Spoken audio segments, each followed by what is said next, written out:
Me and my girlfriend found this hidden staircase inside our Airbnb that should not have been there. We get downstairs and there's this table covered in pictures. And it's all pictures of us as kids, us as teenagers, all of it. And then we find one of us leaving for the trip.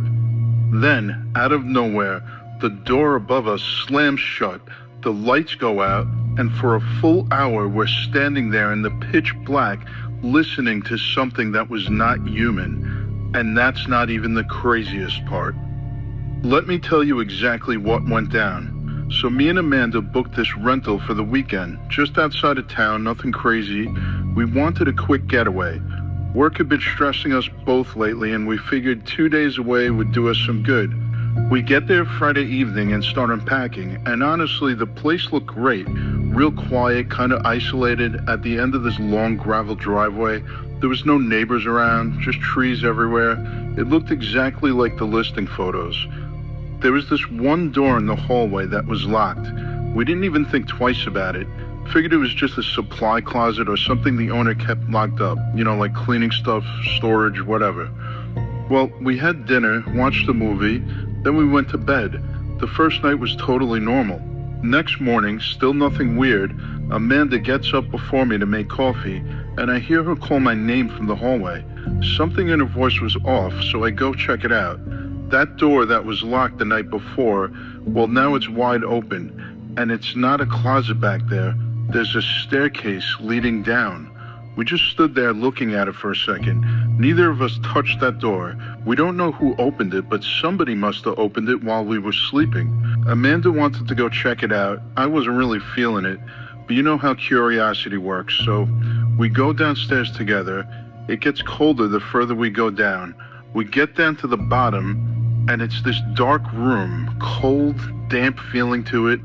I find the light switch and I flip it on. And that's when we see it. Right in the middle of the room, there's this table covered in photographs, just scattered all over the table. We look at each other, and then we walk up to it and start looking, and it's all pictures of us.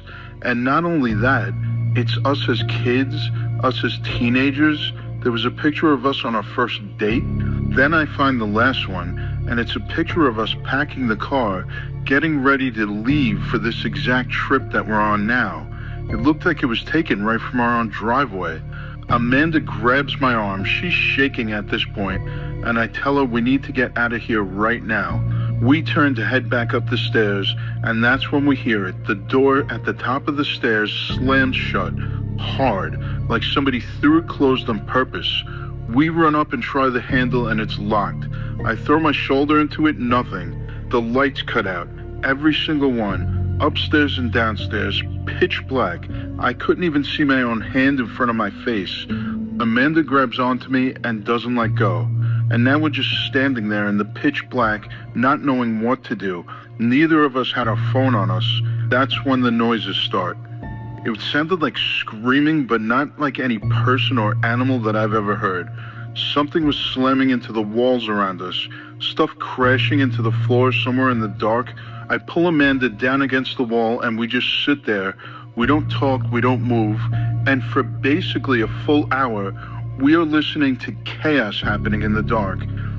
Weird subhuman screaming, things breaking, growling, footsteps circling around us. Sometimes right up close. I kept bracing for something to actually touch us or hit us, but it never did. But it never let up either. And then at one point I felt the air shift right next to my face, like something had leaned in close and then pulled back. That was the worst moment of the whole thing for me. Just as suddenly as it started, it stopped. Dead silence. Then a few seconds later, the lights come back on, and we look around, and nothing in the room is disturbed. The pictures are still right there on the table. There was nothing broken, nothing thrown. We look toward the stairs, and we look towards the door, and it's wide open. We run up the stairs, we grab our bags, and we get straight to the car. We called the police right from our car and waited outside for them. When they show up, we tell them everything. They kind of look at each other, and then they walk in the house. They're in the house for a while. Then they find the door. It's locked. One of them has one of those skeleton keys that police have. They open it, And what do they see?